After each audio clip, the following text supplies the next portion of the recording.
mes amis, coucou la team, on espère que vous allez bien. Nous voici encore de nouveau aujourd'hui pour la partie 2 de la vidéo. Dans cette partie, nous allons principalement vous dire comment trouver un financement de thèse et aussi comment faire après la thèse. C'est quoi la vie après une thèse de doctorat?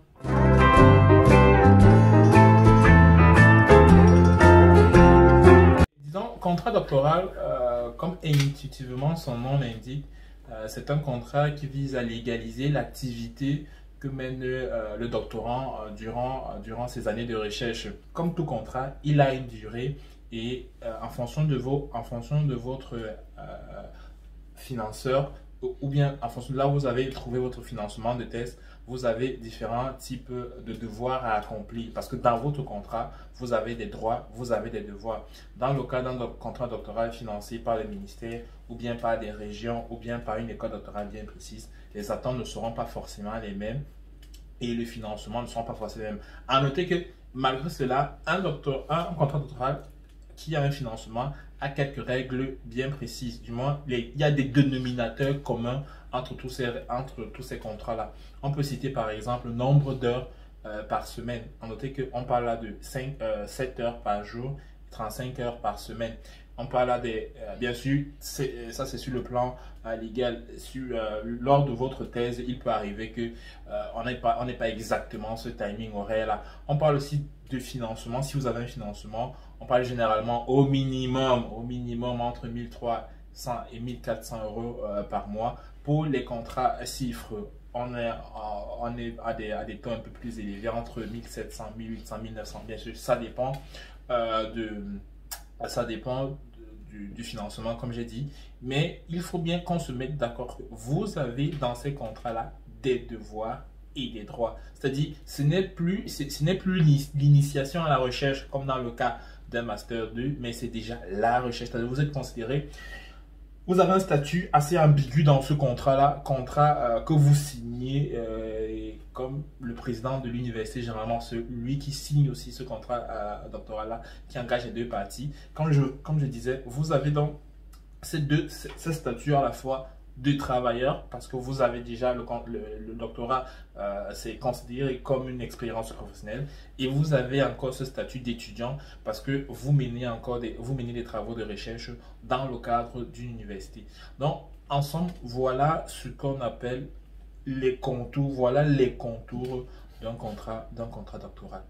Je voudrais juste appuyer votre propos en mentionnant ici qu'il est possible de faire un doctorat à plein temps ou à temps partiel, notamment pour ceux qui font des thèses de chiffres, qui travaillent en entreprise, qui ont des projets sur lesquels ils travaillent. Ils peuvent également décider de partager leur temps par le biais d'une thèse, d'un contrat doctoral à temps partiel.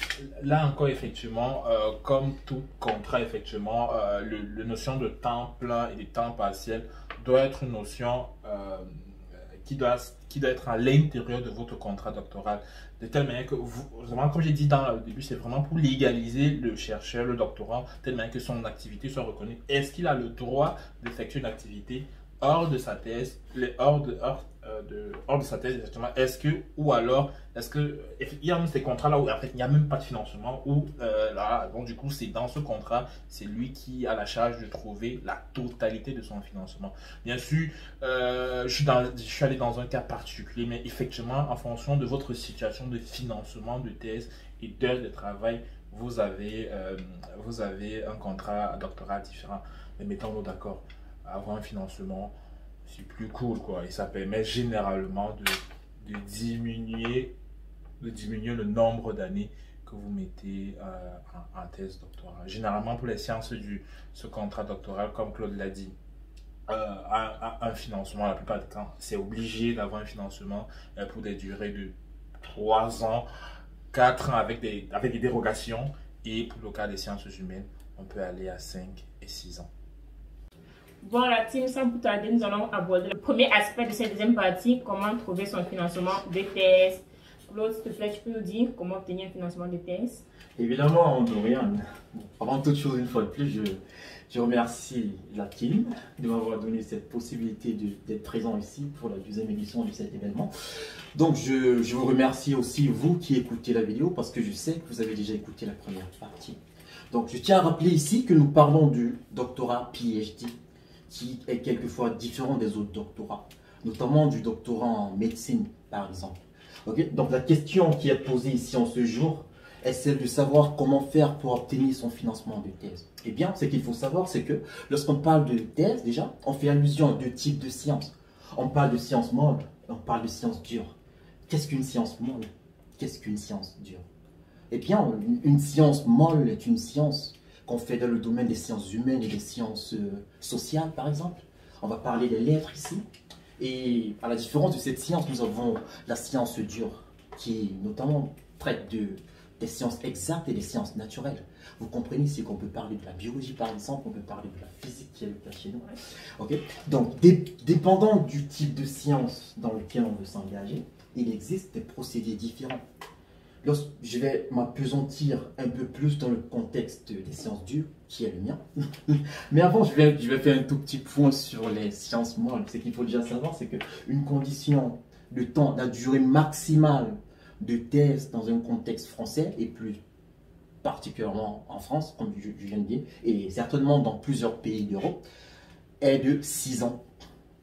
Donc du coup, vous comprenez que si vous vous engagez dans le secteur des sciences molles, vous devriez vous préparer à faire un minimum de 4 ans. Parce que on parle au moins de 4 ans. Et donc, dans ce concept qui est celui des sciences molles, nous avons des systèmes de financement qui diffèrent. Donc, ici, on peut par exemple parler de l'autofinancement, qui est celui dans lequel le doctorant lui-même doit se charger de chercher des sous pour pouvoir alimenter sa thèse.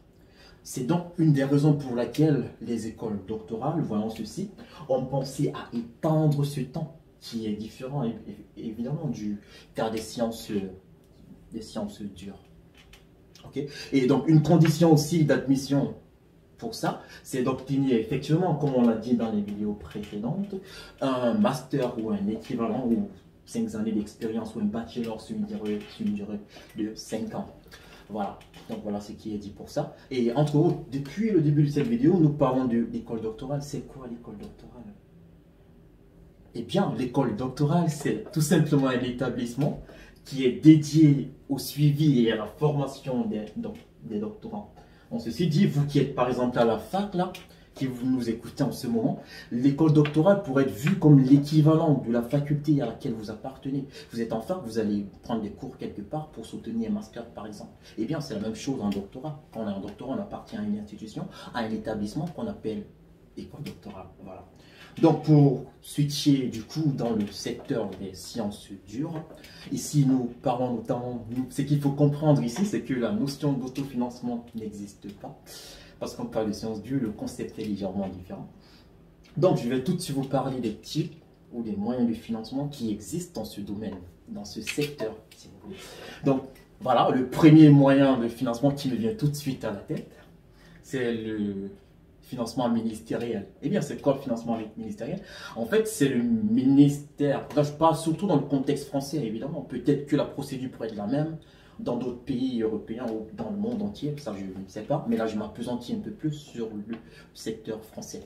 Okay? Donc là, il faut savoir que lorsqu'on parle de contrat ministériel, grosso modo, c'est l'État qui subventionne le doctorat au moyen d'un contrat doctoral, évidemment, qui s'étend sur une période allant de 3 à 5 ans maximum, qui est le cas des sciences dures. Okay? Passé ce type de financement, nous chutons tout de suite sur le financement régional. Donc, ceci dit, votre établissement peut rédiger un projet et le mettre à la disposition de la région dans laquelle il se trouve. Ainsi, la région pourra prendre connaissance de ce projet et évaluer en fonction de ses besoins. Si la fonction correspond, si le projet rédigé correspond bien aux besoins de la région, alors la région se portera garant pour un financement. Mais le financement ici peut être partiel. Il peut être partiel. Dans ce cas, le laboratoire devra compléter ou il peut être complet. Dans ce cas, c'est la région qui paye tout et le laboratoire se charge juste d'exécuter le travail. Donc, à côté de ça, nous avons des thèses CIFRE. C'est quoi une thèse CIFRE? C'est quoi un contrat de CIFRE? Un contrat CIFRE, c'est un contrat qui s'opère entre le doctorant, qui appartient à un laboratoire, et une entreprise. Comment ça se fait? Eh bien, le doctorant ou l'école doctorale dans laquelle le doctorant souhaite candidater rédige un projet qui soit en adéquation directe avec les besoins de l'entreprise. Donc, il soumet, comme dans le cas de la région, ce besoin à l'entreprise. L'entreprise reçoit le projet, il l'étudie et puis il essaie de voir si ça correspond à ses attentes. Une fois que ceci a été fait, eh bien, si tout le monde est satisfait, le contrat est signé et le doctorant peut obtenir son financement. Du coup, vous comprenez dans ce contexte spécifique que le doctorant, lui, fera une partie de sa thèse en laboratoire, évidemment, parce qu'il vient d'une institution, et effectivement, parce que sa thèse est couverte par une institution universitaire, et il fera aussi une partie de cette thèse en entreprise, parce que l'entreprise est portée garant de financer soit partiellement, soit complètement sa thèse. Okay? Donc ça, c'était pour le cas du contrat CIFRE. Et donc, après ça, nous pouvons aussi parler du contrat doctoral sous co-tutelle, qui est d'ailleurs le cas de M. Tibar, qui s'y présente, qui effectue une thèse expérimentale, comme on l'a annoncé dans le premier passage de cette vidéo. Donc, M. Tibar, si j'ai bonne mémoire, je pense que M. Tibar fera une partie de sa thèse en Nancy et une partie de sa thèse aux États-Unis. Donc là, il est en co-tutelle. Et du coup, le diplôme qu'il obtiendra sera quasiment double. Du coup, il aura un diplôme américain et un diplôme français. Ça, c'est le cas du doctorat dans un contexte de co-tutelle. Notons ici que ce contexte de co-tutelle peut s'étendre. On peut parler de co-tutelle entre 2 pays, on peut parler de co-tutelle entre 3 pays, ça peut s'étendre, dépendant des besoins et dépendant des aspirations auxquelles chacun de ces États fait face du coup. Eh bien, je pense que c'est voilà, ce que j'avais à vous dire sur le contrat doctoral et comment faire pour obtenir un financement de thèse. Okay. Donc, en résumé, qu'est-ce que je veux dire? On a 2 secteurs. Nous avons le secteur des sciences dures et nous avons le secteur des sciences molles. Lorsqu'on parle de sciences dures, il faut comprendre que le contrat doctoral, la thèse peut s'étendre sur une période allant de 3 à 5 ans. Et quand on parle des sciences molles, il faut savoir que la thèse, elle peut s'étendre jusqu'à 6 ans parce que les écoles doctorales ont compris que le doctorant doit travailler pour pouvoir subvenir à sa thèse du coup. Donc voilà. Et donc le contrat, on parle de plusieurs types de contrats dans le contexte des sciences molles. On parle du contrat CIFRE, on parle du contrat ministériel, on parle du contrat avec la région, on parle de la co-tutelle du coup. Donc voilà tout pour cette vidéo. Je vous remercie pour ce passage. Merci. Bon, les amis, en espérant que ce style de vidéo vous a plu, n'hésitez pas à nous mettre en commentaire vos questions et aussi vos expériences. Donc, pour ceux qui ont fait une demande de financement, n'hésitez pas à nous mettre en commentaire vos astuces, comment vous êtes pris en fait pour obtenir votre financement. Aussi, en espérant que ce style de vidéo vous aura plu, n'hésitez pas également à mettre en commentaire si jamais vous aimeriez avoir d'autres styles de vidéos. Si ce style de vidéo vous plaît, vraiment, mettez en commentaire. Nous sommes là pour vous assister. Merci, merci, merci. Surtout, n'oublie pas, toi qui n'es pas encore abonné à notre chaîne, à t'abonner. Ça prend 1 minute, tu t'abonnes, tu actives la cloche de notification, tu pousses un like bleu, tu fais les partages. Aussi, nous suivre sur Instagram. Bisous!